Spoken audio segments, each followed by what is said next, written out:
ओम श्री परमात्मने नमः। भागवत चरित भागवत कथामृत शुणुथिबा अगणित सुधी श्रोताबंधु मान को मोर नमस्कार। ये भागवतर मुख्य नायक होचंदी भगवान श्रीकृष्ण, यहाँ को कविसूर्य बलदेव रथ किशोर चंद्रानंद चंपुरी अति सुंदर भाव में वर्णना कर भगवान श्रीकृष्ण किए से आसतु कविसूर्य बलदेव रथ ये भगवान श्रीकृष्ण उपर कौन वर्णना करिसेंती चंपुर मंगलाचरण से आपण मान को मुझे शुणैकरी आज भागवत विषय को जीवी। तेने जेने कृष्णा वसन वितरणोद्वेग नैपुण्य पुण्यम पार्थान अर्थान कुरुणामधिपति विहितान जो जुहा बाहवाग्नौ सत्यामत्यानयत जो भुवमर तरुम स्वर्गतो नर्गलौजा हंता दंता बलार्ते स परम पुरुष संततं संतनोतु। सही भागवत श्रीमद् भागवत महापुराण महानायक भगवान श्रीकृष्ण संतनोतु मंगल विधान करंतु, समस्तंगर मंगल विधान करंतु। जय भगवान कविसूर्य बलदेव रथ मंगलाचरण से किशोर चंद्रानंद चंपुरे लिखिंट तेने जेने हे कृष्णावसन वितरण। द्रौपदी को जे गोटे चुंबक सूचना क्रमे खाली कहीदे द्रौपदी को लज्जा निवारण करने कुरु राजसभा जे कोटि वस्त्र प्रदान करते पांडव मान पक्षरे 18 दिन महाभारत युद्धर कर्णधार होकर जे कौरव वंश को ध्वंस करते जो जुहा वाहवाग्नौ कुरु क्षेत्र युद्धरे जे आहव रूपक युद्ध रूपक अग्नि जे आहुति प्रदान करते एवं सत्यभामा अष्टपाट वंशी भितर जो सत्यभामा को विवाह होते सत्यामत्यानयत जो भुव ममर तरुण पृथ्वी अमर तरु जे पारिजात पुष्प को स्वर्गीय पुष्प वृक्ष को जे मर्त्य को सत्यभामा अनुरोध क्रम आनी एवं हंता दंता बलार्ते दंता बलार्त चित्कार सह्य कर न पारिबा शुणिकी भगवान ग्राह कबलू बा कुंभीर ग्रासुवा समय जिते हाथी डाकिला ताकू केमती कुंभीर को नाश करते ये भगवान श्रीकृष्ण परम कारुणिक श्रीमद् भागवत महापुराण महानायक परम कारुणिक भगवान श्रीकृष्ण समस्त मंगल करंतु। आसतु मुझे तद्विषय विशेष आलोचना करी बंधुगण। आज जेहेतु आज महारास बा ये रास क्रीडार महारास क्रीडार आज हूँ उपसंहार ये 34 छंदर आउ गोटे अध्याय मु पूर्ववर्ती पर्यायर आपण मानक आलोचना करी शुणैची। ये परवर्ती पर्यायर भगवान श्रीकृष्ण दिव्याति दिव्य लीला जो चली वृंदावन धामरी यमुनार बालीकुदरी ब्रह्मनिशी आहरी पाइनी पाइबा बाकी अच्छी या भितर सरना आज तेणु यही 34 बा 34 अध्यायर उपसंहार श्रीमद्भागवतकार जगन्नाथ दास कौन लिखिंट तद्विषय आसतु शुणा।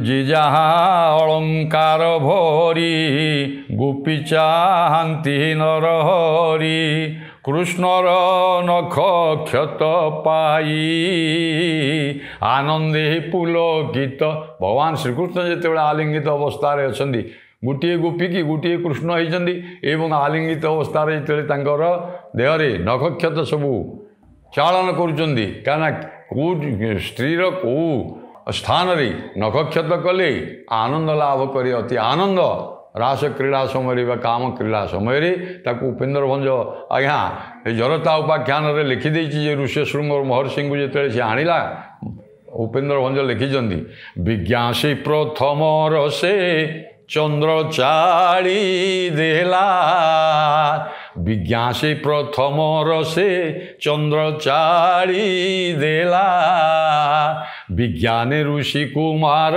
उत्ताने शोइला विधुवन आरंभिला पुरुषाई तोरे वनपति हरिणी उपर लीला करे। मुझे विषय कहूनी अर्थात विज्ञा से विज्ञा सेमती गोपांगना माने बा भगवान श्रीकृष्ण परस्पर आलिंगित अवस्था चंद्रचालना करिसेंती भगवान श्रीकृष्ण तेणु नखक्षत सब रही गोपांगना मान देहरे तेणु विज्ञा से प्रथम रस ये हूँ प्रथम रस चंद्रचालना करवा अर्थात କେଉଁ ସ୍ଥାନରେ ନଖକ୍ଷତ ପ୍ରଭୃତି କଲେ ଉତ୍ତେଜିତ ହୋଇଯିବ, କାମ ଭାବରେ ଜର୍ଜରିତ ହୋଇଯିବ ଗୋପାଙ୍ଗନାଟି, ସେଇଭଳି ଭଗବାନ ଶ୍ରୀକୃଷ୍ଣ ଜାଣିଛନ୍ତି। ସିଏ କ'ଣ ନ ଜାଣନ୍ତି? ସିଏ କୃଷ୍ଣର ନଖକ୍ଷତ ପାଇ ଆନନ୍ଦେ ପୁଲକିତ ହୋଇ କୃଷ୍ଣର କର୍ମଗୁଣ ମୁଖେ କହନ୍ତି ଏହା କୁଆରେ କେ ବ୍ରଜ କାମିନୀ ଘେନି ସଙ୍ଗେ ସ୍ତନ କୁଙ୍କୁମ କୃଷ୍ଣ ରଙ୍ଗେ। କୃଷ୍ଣଙ୍କର ଅଙ୍ଗରେ କୁଙ୍କୁମ ଲେପନ କରିଥିଲେ ଯେଉଁ ବକ୍ଷୋଜରେ ଭଗବାନଙ୍କ ଦେହରେ ସବୁ ଲାଗିଯାଇଛି ଆଜ୍ଞା। କରିଣୀ ଯୁଥେ ଗଜ ଜହ୍ନେ ଗୋପୀଙ୍କ ଶ୍ରମ, କରିଣୀ ଯୁଥେ ଗଜ ଜହ୍ନେ, ଏ କରିଣୀ ମାନଙ୍କ ଭିତରେ ହସ୍ତିଣୀ ମାନଙ୍କ ସାଙ୍ଗରେ ଜଳକ୍ରୀଡ଼ା ସମୟରେ, କାରଣ ଯମୁନାରେ ବା ହ୍ରଦରେ ସ୍ନାନ କରୁଥିଲା ବେଳେ କରିଣୀ ଯୁଥ ମଧ୍ୟରେ ଗଜ ଯେମିତି ସୁନ୍ଦର ଦେଖାଯାଏ, ଏଇଭଳି ଭଗବାନ କରିଣୀ ଯୁଥ ଯଦି ଗୋପାଙ୍ଗନା ମାନେ ହେଉଛନ୍ତି, ଗଜରାଜ ହେଉଛନ୍ତି ପରମ ବ୍ରହ୍ମ ଶ୍ରୀକୃଷ୍ଣ। ଗୋପୀଙ୍କ ଶ୍ରମ ଜାଣି ମନେ ପଶିଲେ କାଳିନ୍ଦୀ ଭିତରେ। ଏପରି ଭାବରେ ଯେତେବେଳେ ଆଜ୍ଞା ଆଉ ବ୍ରହ୍ମନିଶି ପାଇବା ପାଇଁ ଅଳ୍ପ ସମୟ ଅଛି, ତେଣୁ ଭଗବାନ ଇଏ ଅନେକ ସମୟ ଧରିକିରି ରାସ କ୍ରୀଡ଼ା ଯେତେବେଳେ ସରିଲା, ଗୋପାଙ୍ଗନା ମାନେ ମଧ୍ୟ ଶ୍ରମ ଅତ୍ୟନ୍ତ ଶ୍ରମ ଲାଘବ ନିମିତ୍ତ, ତାଙ୍କର ଶ୍ରମ ଲାଘବ ନିମିତ୍ତ ଶ୍ରାନ୍ତ କ୍ଳାନ୍ତ ହୋଇଗଲେଣି।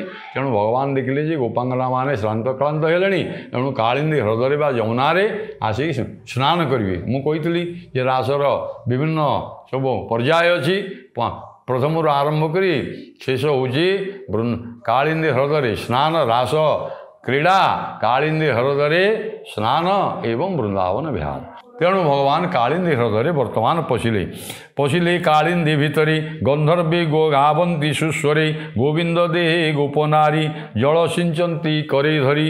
ଗୋବିନ୍ଦ ଦେହେ ଜଳ ସିଞ୍ଚନ କରୁଛନ୍ତି କାଳିନ୍ଦୀ ହ୍ରଦରେ ଯେତେବେଳେ ଗୋପନାରୀ ଏବଂ ଭଗବାନ ଶ୍ରୀକୃଷ୍ଣ ସେ ଜଳ କ୍ରୀଡ଼ା କରୁଛନ୍ତି। ଏଇଟା ରାସ କ୍ରୀଡ଼ା ଚାଲିଥିଲା। ବର୍ତ୍ତମାନ ଶ୍ରାନ୍ତ କ୍ଳାନ୍ତ, ଭଗବାନ ବି ଶ୍ରାନ୍ତ କ୍ଳାନ୍ତ ଏବଂ ଗୋପାଙ୍ଗନା ମାନେ ମଧ୍ୟ କ୍ଳାନ୍ତ ଶ୍ରାନ୍ତ।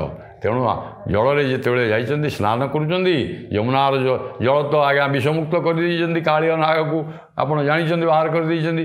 ତେଣୁ ସେଇ ଯେଉଁ କାଳିନ୍ଦୀ ହ୍ରଦ ବା ଯମୁନା ହ୍ରଦରେ ପରସ୍ପର ଜଳ କ୍ରୀଡ଼ା କରୁଛନ୍ତି। ରାସ କ୍ରୀଡ଼ା ପରେ କ୍ଳାନ୍ତ ଶ୍ରାନ୍ତ ଭଗବାନ ଶ୍ରୀକୃଷ୍ଣ ଗୋପାଙ୍ଗନା ଉଭୟ ରାସ କ୍ରୀଡ଼ା ସାରିକିରି ଜଳ କ୍ରୀଡ଼ା କରୁଛନ୍ତି।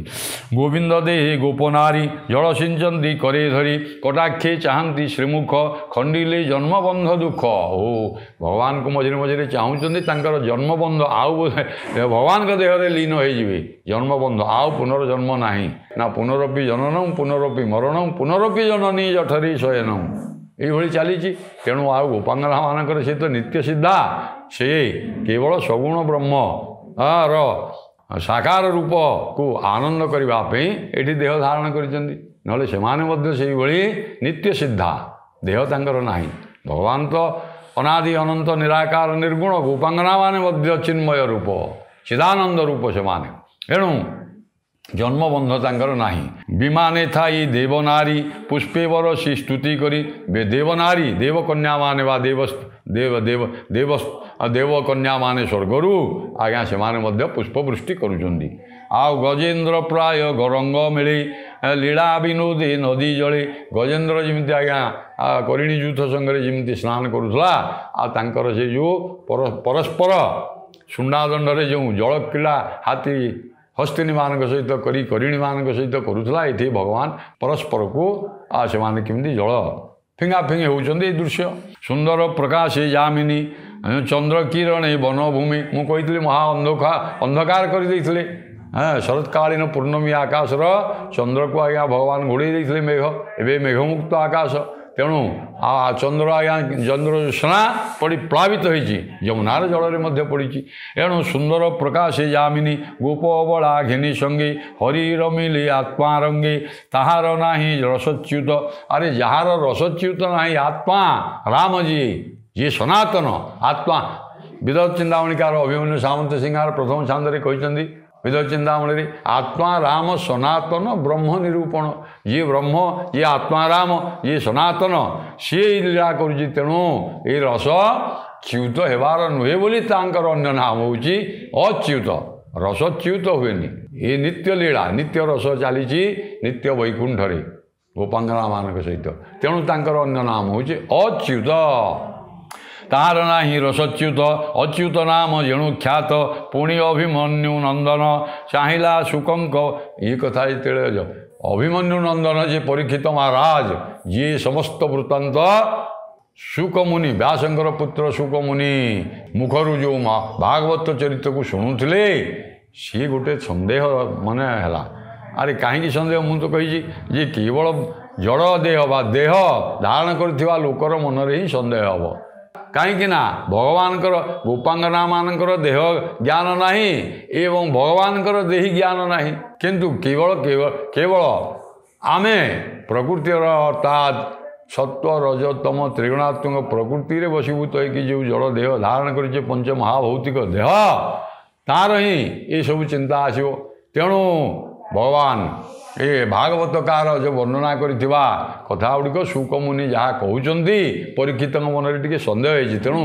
परीक्षित अभिमन्युर बड़ा जे परीक्षित पचारुंट चाहिला शुकंक वदन को चाहिला सब ये कह मधुर चरण दी बेनिकर मधुर भाव में कहला विनय होकर कहला आओ बेनिकर जोड़िकी कौन परीक्षित महाराज मन में सन्देह जात है आसतु शुणा जगन्नाथ दास कौन लिखिं राजा परीक्षित उवाच भो मुनि असंभव वाणी संशय लागिला तो शुणी मनुष्य अंशे जन्म हुई अखिल ब्रह्मांड गोसाई अधर्म नाशी वारासी रूप हुईले जदुवंशी अरे भगवान तो बड़ आश्चर्य कथा ये भगवान अधर्म नाश करने हैं यदा यदा ही धर्म से ग्लानिर्भवति भारत अभ्युत्थान अधर्म से तदा त्वान् सृजाम्यहम् परित्राणाय साधुनां विनाशाय च दुष्कृतां मु विनाश करी कौन से प्रवृत्ति को तो एक कथा भाविकी तो धरावतरण कर सी कि अधर्म नाशिबार आशा पोषण कर जदुवंश जात होती श्रीकृष्ण रूप से अवतार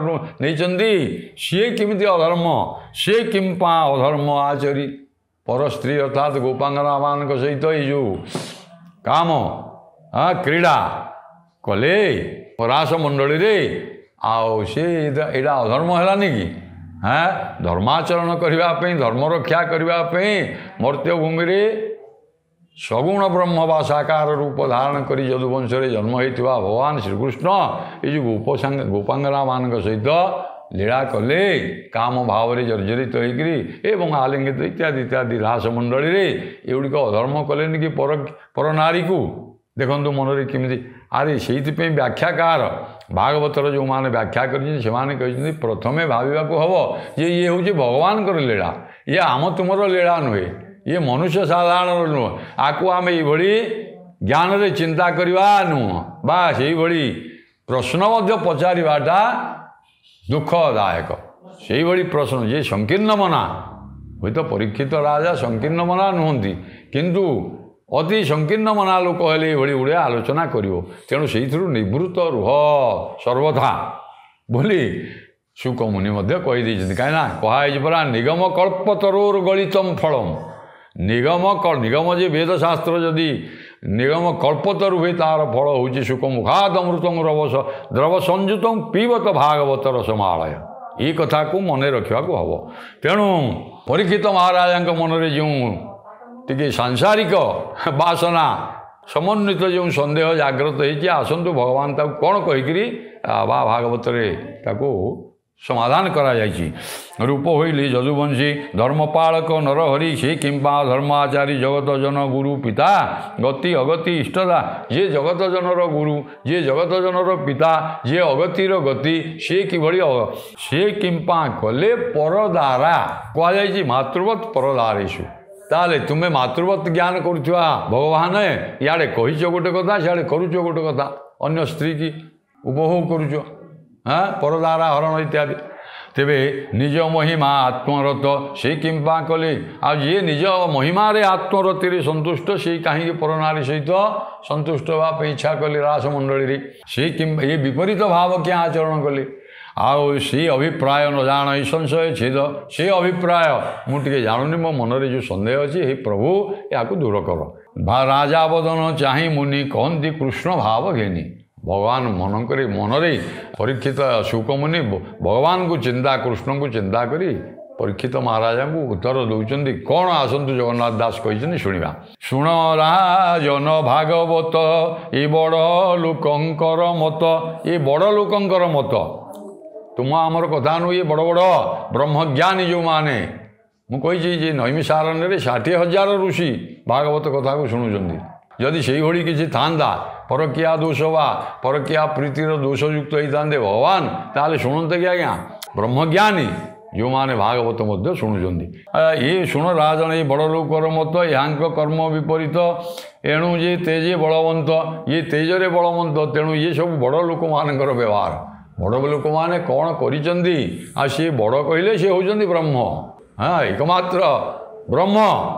ତେଣୁ ସିଏ କ'ଣ କରିଛନ୍ତି? ଏଇଟା ବିପରୀତ, ଏଇଟା ଦୋଷଯୁକ୍ତ ହେଇଛି ପରକିଆ ପ୍ରୀତିରେ କି କ'ଣ, ଏଗୁଡ଼ା ଆଲୋଚନାର ବିଷୟବସ୍ତୁ ନୁହେଁ। ଏବଂ ଏଣୁତି ଦୋଷ ଗୁଣ ନାହିଁ, ତେଣୁ ଏ ତେଜ ସେମାନେ ତେଜରେ, ମୁଁ କହିଛି ଜ୍ୟୋତି ରୂପରେ ସେମାନେ ନିତ୍ୟ ଲୀଳା ଚାଲିଛି। ସେଇ ଜ୍ୟୋତି ରୂପକୁ ସାକାର ରୂପରେ ଦେଖାଉଛନ୍ତି। ତେଣୁ ଏଥିରେ ଦୋଷ ଗୁଣ ନାହିଁ, ଦୋଷ ଗୁଣ ବର୍ଜିତ। ବଡ଼ ଲୋକଙ୍କ ପାଖରେ ବା ବ୍ରହ୍ମ ପାଖରେ ଦୋଷ ଗୁଣ ବାଛ ବିଚାର କରାଯାଏନି। ଅଗ୍ନି ଯେ ଶନେ ସର୍ବ ଖାଇ, ଏହାଙ୍କ ମତ। ଅଗ୍ନି ଯେମିତି ଆଜ୍ଞା, ଅଗ୍ନି କ'ଣ କରୁଛି? ଯାହା ପଡ଼ିଲା ସବୁ କଞ୍ଚା ପାଚିଲା ପଚା ସଢ଼ା ସବୁ ଭସ୍ମ କରିଦେଉଛି। ଏହାଙ୍କ ମତ ଜିଆ ଧରି ମନ ବଚନ ଦେହି ଧରି, ଯେବେ କରିବେ ମୂଢ଼ପଣେ ନାଶ ହୋଇବେ। ଯଦି ଏହାଙ୍କର କଥାକୁ ଅନ୍ୟ ରୂପରେ ଯିଏ ଧରିବେ ମୂଢ଼ପଣରେ ମୂର୍ଖପଣରେ, ତାହେଲେ ନିଜେ ନାଶ ହେଇଯିବେ। ତେଣୁ ଭଗବାନଙ୍କୁ ଦୋଷଯୁକ୍ତ କର ନାହିଁ। ଜଳଧି ମନ୍ଥନରୁ ବିଷ, ରୁଦ୍ରହୁ ଅନ୍ୟ ନୁହେଁ ଗ୍ରାସ। ଆପଣ ଦେଖନ୍ତୁ, ଏ ଭଗବାନ ରୁଦ୍ର ବା ଶିବ ଦେବଦେବ ମହାଦେବ ଏକା ବିଷକୁ, ହଳାହଳ ବିଷକୁ, କାଳକୂଟ ବିଷକୁ ସମୁଦ୍ର ମନ୍ଥନରୁ ଯେଉଁ ବାହାରିଥିଲା, ସିଏ ନିଜେ ପାନ କରି ନୀଳକଣ୍ଠ ହେଇଯାଇଥିଲେ। ତାହେଲେ ପୃଥିବୀରେ ତ ଏତେ ଲୋକ ଥିଲେ, ଦେବତା ଥିଲେ, ରାକ୍ଷସ ଥିଲେ, ତହୁଁ ବଳ ବଳିଆର ଥିଲେ। ତାହେଲେ କେହି କାହିଁକି ତା ସାହସ କଲେନି? ନା, ସିଏ ହେଉଛି ବଡ଼ ଲୋକଙ୍କ ବ୍ୟବହାର। କେବଳ ଭଗବାନ ତାକୁ ପାର କରିଦେଇପାରିବେ। ମହାଦେବ ଦେବଦେବ ମହାଦେବ। ଏଣୁ ରୁଦ୍ର ହୁଁ ଅନ୍ୟ ନୁହେଁ ଗ୍ରାସ, ଏହାଙ୍କ ବଚନ ହିଁ ସତ, ଆନେ ନ କରନ୍ତି ଏମନ୍ତ। ଏହାଙ୍କ ବଚନ ହିଁ ଆନ ଲୋକ, ସାଧାରଣ ଲୋକ ଏଗୁଡ଼ା ଚିନ୍ତା ବି କରିପାରିବନି। ଯେ ବିଷ ପାନ ଶିବ କରିଦେଲେ ମୁଁ ମଧ୍ୟ ପାନ କରିଦେଇପାରେ ବା କରିଥାନ୍ତି, ଏ ଚିନ୍ତା ଆସିବନି ସେମାନଙ୍କ ମନକୁ। ସେ ବୁଦ୍ଧିମନ୍ତ ସାଧୁ ଧୀର, ସେ ନ କରିବେ ଏ ବ୍ୟବହାର। ଯିଏ ବୁଦ୍ଧିମନ୍ତ ସାଧୁ ଧୀର, ସେମାନେ ଏ ପ୍ରକାର ବ୍ୟବହାର ବା ଦୁଃସାହସ କରିବେ ନାହିଁ। କେବଳ ସେ ଭଗବାନ ହିଁ କରିପାରିବେ। ଈଶ୍ୱର ଆଦିଙ୍କର ମତ, ଅଳ୍ପ ଜନେ ବିପରୀତ, ପଶୁ ମନୁଷ୍ୟ ଦେବଙ୍କର। ଈଶ୍ୱରଙ୍କର ଯେ ଈଶ୍ୱର, ପଶୁ ମନୁଷ୍ୟ ଏବଂ ଦେବତା, ଏ ସମସ୍ତ ପ୍ରାଣୀଙ୍କର, ଦେବଲୋକରୁ ଆରମ୍ଭ କରି ନାଗଲୋକ ପର୍ଯ୍ୟନ୍ତ, ପାତାଳ ଲୋକ ଯେତେ ସ୍ଥାବର ଜଙ୍ଗମାତ୍ମକ କୀଟ ପତଙ୍ଗ ଆଦି ରହିଛନ୍ତି, ଦେବତା ଠାରୁ ଆରମ୍ଭ କରି ଇଏ ସମସ୍ତଙ୍କର ଈଶ୍ୱରଙ୍କର, ସେ ହେଉଛନ୍ତି ଈଶ୍ୱର। ଏବଂ ଈଶ୍ୱରଙ୍କର ଯେ ଈଶ୍ୱର, ଯାହାର ଦେହ ବୁଦ୍ଧି ନାହିଁ, ଶୁଭ ଅଶୁଭ, ତାଙ୍କର ଦେହ ବୁଦ୍ଧି ନାହିଁ। ଦେହ ଜ୍ଞାନ କାହାର ଅଛି? ମୁଁ କହିଛି ଜଡ଼ ପ୍ରକୃତିର ଦେହ। ହେ ପରୀକ୍ଷିତ ମହାରାଜ, ତୁମର ଦେହ ଜ୍ଞାନ ଅଛି।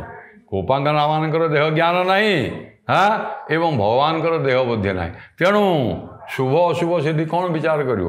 ଦୋଷ ଗୁଣ। ଆଉ କ'ଣ କହୁଛନ୍ତି ଜଗନ୍ନାଥ ଦାସ ଦେଖନ୍ତୁ। ଯାହାର ପଦ୍ମ ପାଦ ଧୂଳି, ଆନନ୍ଦ ହୋଇ ଶିରେ ବୋଳି, ନିଶ୍ଚଳ ଯୋଗ ଶ୍ରମ କରି, କର୍ମ ନା ଆସନ୍ତି ବ୍ରହ୍ମଚାରୀ।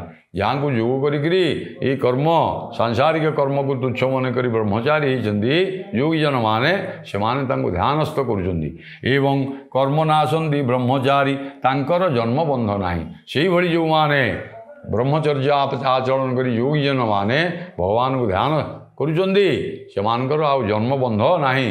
ଆଉ ଜନ୍ମବନ୍ଧ ଥିଲେ ତ କର୍ମବନ୍ଧନ ଆସିବ ନା। ତେଣୁ ତାଙ୍କର ଆଉ ଜନ୍ମ, ସେମାନେ ଲୀନ ହୋଇଯାଇଛନ୍ତି ଭଗବାନଙ୍କ ଦେହରେ। ଇଚ୍ଛା ସମ୍ପଦ ଯାହାର ଦେହି, ଗୋପୀ ଗୋପାଳ ଆଦି କରି ଜନଜୀବନ ଜିଆ ବୁରି, ଭକତ ଜନ ତାରିବାରେ, ସେ ଜାତ ମନୁଷ୍ୟ ଶରୀରେ। ସେ ଭଗବାନ ଗୋପାଙ୍ଗନା ରୂପରେ ସେହି ଆସିଛନ୍ତି, ଗୋପାଳ ରୂପରେ ସେଇ ବି ବୃନ୍ଦାବନରେ ଅଛନ୍ତି, ଏବଂ ସେ ମଧ୍ୟ ଏଠି କଂସାସୁର ରୂପରେ ସେହି ଅଛନ୍ତି। ଏବଂ ଏସବୁ ଲୀଳା ଚାଲିଛି ତାଙ୍କର। ଏକମାତ୍ର ସେ ସବୁ କରି କରାଉଥାଇ, ମୁହିଁ ମୋ ବିନୁ ଅନ୍ୟ ଗତି ନାହିଁ। ତେଣୁ ସେ ହେଉଛନ୍ତି ଗୋପୀ, ସେ ହେଉଛନ୍ତି ଗୋପାଳ, ସେ ହେଉଛନ୍ତି ବୃନ୍ଦାବନ, ସେ ହେଉଛନ୍ତି ସବୁ, ଏବଂ ସେ ହେଉଛନ୍ତି ଭଗବାନ ଶ୍ରୀକୃଷ୍ଣ, ଏବଂ ସେ ହେଉଛନ୍ତି ବ୍ରହ୍ମ। ଏକୋହମ୍ ବହୁଶ୍ୟାମ ବେଦ କହିଛି, ଉପନିଷଦ କହିଛି। ସେ ଜାତ ମନୁଷ୍ୟ ଶରୀରେ ତାର ଚରିତ ମନେ ଚିନ୍ତି ଭକତି ପଥ ଆଚରନ୍ତି ପାଶେ ଥିବାର ପ୍ରାୟ ମଣି ଗୋପାଳେ ଦେଖନ୍ତି। ଆରେ ଗୋପାଙ୍ଗନା ମାନେ କ'ଣ କରୁଛନ୍ତି ଆପଣ ଦେଖନ୍ତୁ। ଗୋପାଳେ ଦେଖନ୍ତି ତରୁଣୀ। ଆରେ ଆପଣ ଯେଉଁ କଥା ପଚାରିଲେ ଯେ ସେ ପରନାରୀ ସହିତ ଏଠି ମହାରାସ ସ୍ଥଳୀରେ 16,000 ଗୋପୀମାନଙ୍କ ସାଙ୍ଗରେ ମେଳରେ ନାଚୁଛନ୍ତି, କିନ୍ତୁ ଗୋପାଳମାନେ ସିଆଡ଼େ ଘରେ ଦେଖୁଛନ୍ତି ନିଜ ନିଜ ସ୍ତ୍ରୀଙ୍କ ପାଖରେ ସେମାନେ ଯେମିତି ଘର କାମ କରୁଛନ୍ତି। ଅର୍ଥାତ୍ ଗୋପାଙ୍ଗ ସେ ଏଇ ଯେଉଁ ଦିବ୍ୟାତି ଦିବ୍ୟ ଲୀଳା ରାସମଣ୍ଡଳୀରେ 16,000 ଗୋପାଙ୍ଗନା, ଇଆଡ଼େ ଗୋପାଳମାନେ ଦେଖୁଛନ୍ତି ତାଙ୍କର ସ୍ତ୍ରୀ, ତାଙ୍କର ଝିଅ ବା ତାଙ୍କର ନାତୁଣୀ, କାହାର କିଏ ଖୁଡ଼ି ସମସ୍ତେ ଅଛନ୍ତି। ତେଣୁ ଗୋପାଳେ ଦେଖୁଛନ୍ତି ନିଜ ନିଜ ଘରେ ତରୁଣୀମାନେ ଅଛନ୍ତି। ଆଉ ଗୋପେ ଗୋବିନ୍ଦ ମାୟା ମୋହି କୋପେ ନ କଲେ ତାଙ୍କୁ ଚାହିଁ କୋପ ନ କଲେ ତାଙ୍କୁ ଚାହିଁ ଏମନ୍ତେ ରଜନୀ। ଏଇଠି ଦିବ୍ୟ ଆଜ୍ଞା ଯେଉଁ ବ୍ରହ୍ମନିଶି ଏଇଠି ପାଇଯାଇଛି। ଏମନ୍ତେ ରଜନୀ ପାଇଲା ଗଗନେ ଅରୁଣ ଦିଶିଲା। ପୂର୍ବାକାଶରେ ଅରୁଣ ବର୍ଣ୍ଣ ଧାରଣ କଲା, ସୂର୍ଯ୍ୟ ଉଦୟ ହେଇଯିବେ, ବ୍ରହ୍ମନିଶି ସରିଗଲା। ଆଜ୍ଞା କୃଷ୍ଣଙ୍କର ଲୀଳା ରାସଲୀଳା ସରିଯାଉଛି ଏଠି।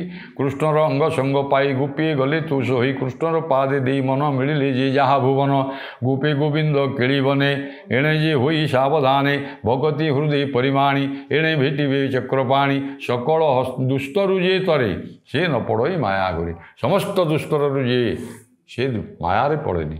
এই কথা দাস ବୋଲଇ ଦାସ ଜଗନ୍ନାଥ ରାସ ଉତ୍ସବ ଭାଗବତ ସୁଜନ ଜନେ ଏହା ଚିନ୍ତି ଏଣେ ଛାଡ଼ିବ ମନ ଭ୍ରାନ୍ତି। ହେ ସୁଜନ ଜନେ ଏଇ ଯେଉଁ ଭଗବାନଙ୍କର ଦିବ୍ୟାତି ଦିବ୍ୟ ଲୀଳାକୁ ଚିନ୍ତା କରିକିରି ଆଉ ମନରେ ଯେଉଁ ଭ୍ରାନ୍ତି, ଯାହା ପରୀକ୍ଷିତ ମହାରାଜାଙ୍କ ମନରେ ଯେଉଁ ଭ୍ରାନ୍ତି ଥିଲା ସନ୍ଦେହ, ତାଙ୍କୁ ଯେମିତି ସୁକମନି ଦୂର କଲେ, ଏ ଭାଗବତ ଶୁଣିଲେ ଆପଣମାନଙ୍କ ମନର ଯେଉଁ ଭ୍ରାନ୍ତି ସନ୍ଦେହ ମଧ୍ୟ ଦୂର ହୋଇଯିବ ଏବଂ ଭକତି ହୋଇବ ତୁମ୍ଭର ହେଳେ ତରିବ ତମ ଘୋର। ଏ ତମ ଅନ୍ଧକାରରୁ ସାଂସାରିକ ଭବବନ୍ଧନ ଏବଂ ଅନ୍ଧକାରରୁ ମହା ଅନ୍ଧକାରରୁ ତୁମେ ମଧ୍ୟ ତାରଣ ପାଇବ, ତାର ହେଇଯିବ।